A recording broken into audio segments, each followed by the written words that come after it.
the Finance Committee announced some amendments to the Draconian Finance Bill 2024-2025. From the outset, it is important to note that the process of development of the Finance Bill has happened exclusively under the remote control of the President, to the exclusion of members of Parliament from the opposition, concluding in today's PR exercise at State House that comes. The Finance Bill is purely their baby. I wish to take this opportunity to raise specific concerns that I have regarding the document and why I shall provide and disconnected this administration is from the daily reality of life for ordinary Kenyans. The same can be said of their intention to charge excise duty on vegetable oil. While we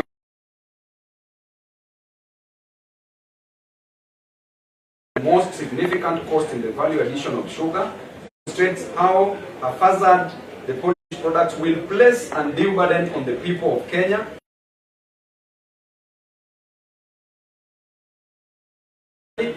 Manufactured products are yet to meet the demand in terms of quality and quantity, and therefore they are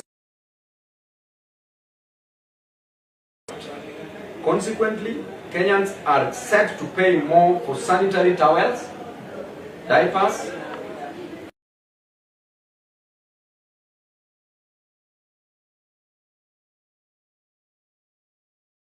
to condemn the mass arrests of peaceful protesters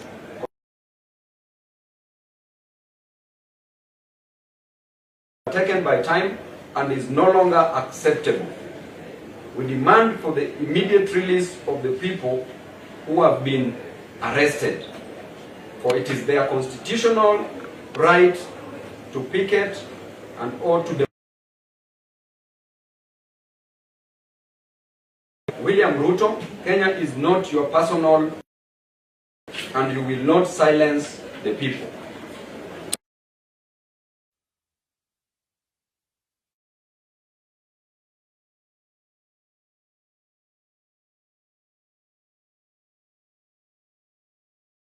In his individual capacity for gross violation of the freedom of speech and the right to picket and protest, which is enshrined in our Constitution 2010. As I add, today we have been treated to an exercise, a PR exercise at State House, stating that there are some taxes which were imposed initially in the Finance Bill that have been dropped.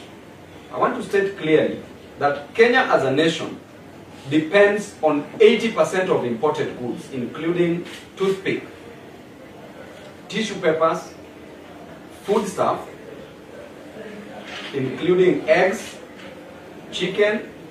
We are importing all these commodities. And therefore, as you purport to only remove the taxation on the locally produced goods, but you still raise the tax on the imports, the imported goods, the person who is going to bear this burden is the common mwananchi, is the boda boda rider, is the mama boga on the ground, is the common man.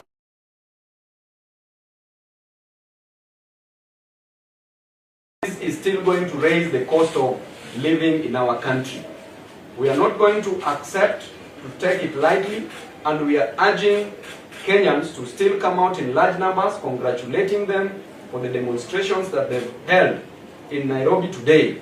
And we urge all Kenyans from different parts of this country to come out from every ward, from every constituency, from every sub-county, from every county, and the nationwide demonstrations should be held in a very coordinated way and manner to show this regime that the power belongs to the people.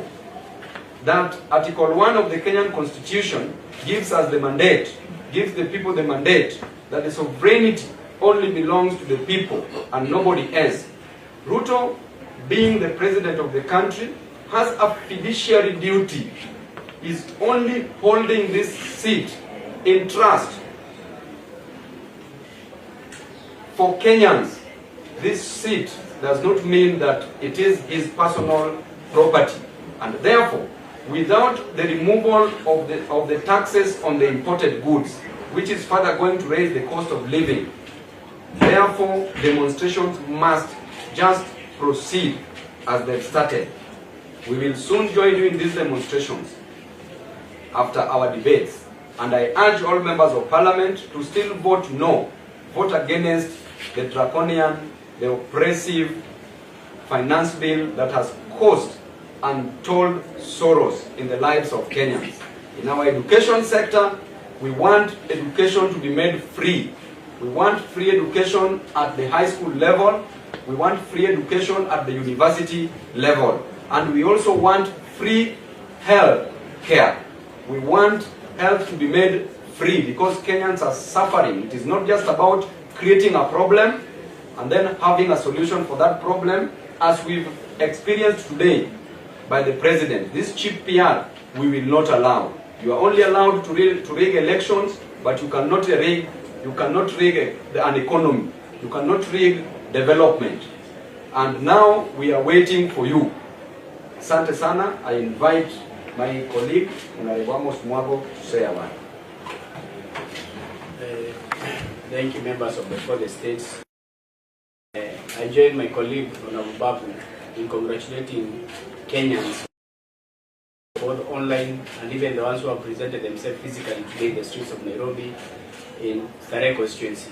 I support them fully and want to thank them for standing up and fighting against this draconian bill and actually bringing their leaders to account through SMSs, through pressure in the social media, bringing their MPs to the account to be true representatives of the people and what the people desire and their stand on this finance bill.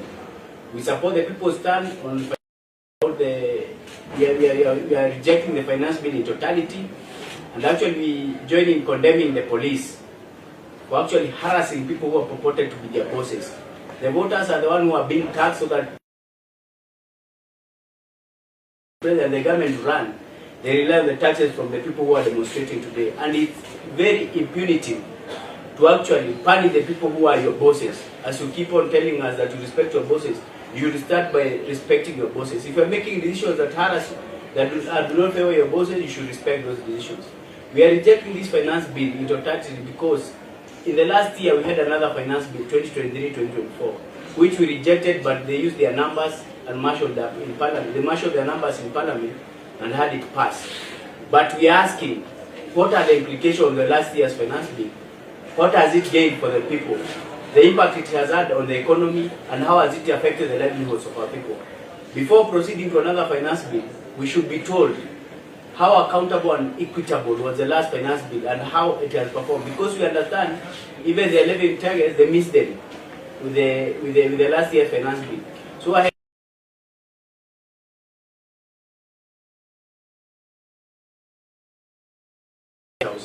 it was done by a group of MPs from the Kenya Kusha government and the president and his cohorts. We are not aware of what amendments they have done, and that is why we are saying if they have done some amendments, we are asking the speaker to suspend the debate, the tabling of that finance bill today, and we are asking for the Committee on Finance to go back and redraft a new finance bill and bring it back to the people for them to collect fresh ideas from the people and public participation to happen again, so that there's no rush in passing this bill. Let Kenya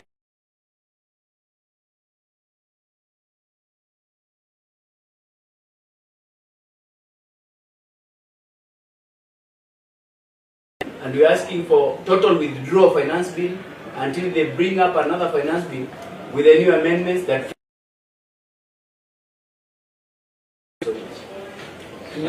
question. I just wanted to know, you said an ambassador helped in drafting the current finance bill. I don't know if you would be kind enough to mention the ambassadors. About that, we are still getting sufficient information, and we are going to release. It is not just one person, but several of them, and we are going to remove a list of those who helped in drafting single-handedly this finance bill. And therefore, as I said earlier, that there are people who are purporting to be advisors of the president. But it is very unfortunate that the president does not listen to even his advisors. We said earlier that he advises his advisors on how to advise him. And because of that, the only public participation that the president will listen to is public demonstration. Any other question? Yes. Mheshimiwa, swali langu litakuwa rahisi na sasa. Je, unaweza kueleza Wakenya uamuzi ambao umesema kwamba unaenda kupinga mswada wa fedha ambao tunavitumia hapa nchini Kenya, bei zao zitaenda juu. Bei zikienda, hataweza kununua bidhaa hivi kwa bei iliyo ya chini. So maisha bado itakuwa hapa chini. How do you talk on a national television and say clearly that things like diapers and pads are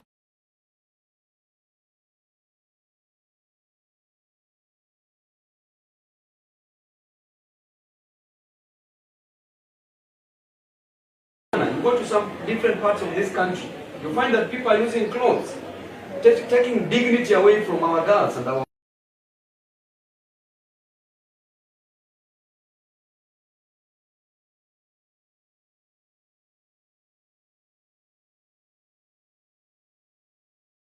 on the ground. 60% of our women and our girls cannot afford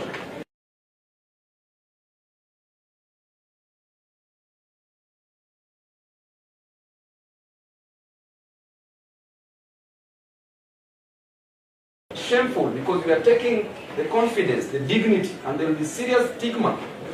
So I don't know what country is being run just in the name of saying that you are importing parts. And the moment you import the parts, is that cost not going to be met by the common mwananchi? The moment you import cement, is that cost not going to be met by the mwananchi? The moment you import maize, unga, is that cost not going to be met by the mwananchi because the tax has been increased on it? So any other thing that is being imported, the cost will go high. The cost of living will still be high. So there is nothing.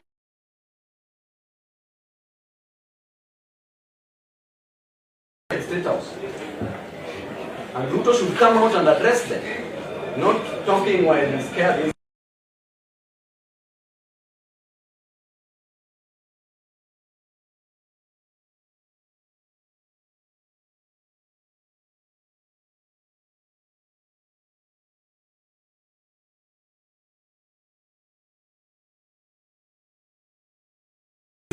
We are given the 190s the power to protest and demonstrate. Because every other time when demonstrations are called in this country, the political class tends to assume as the opposition are mobilized. But today it was purely out of the goodwill of 190. The people have come out with zero mobilization. They have come out to the streets to demonstrate on their own. We did not want to interfere with the process because we didn't want it to be labeled an as demonstration plan. They have seen Kenyans themselves come out and demonstrate against this finance bill. And I think the main yes, the people are tired now. And as the general of Sare constituency, we have given them freedom and power to demonstrate in this constituency of mine. Because my people have to express, they have the right to picket, they have the right to express whatever they think about this finance bill. And as their leaders, their general, I'm at the forefront with rejecting this finance bill and saying no to this finance bill. And it's only good that they have also come out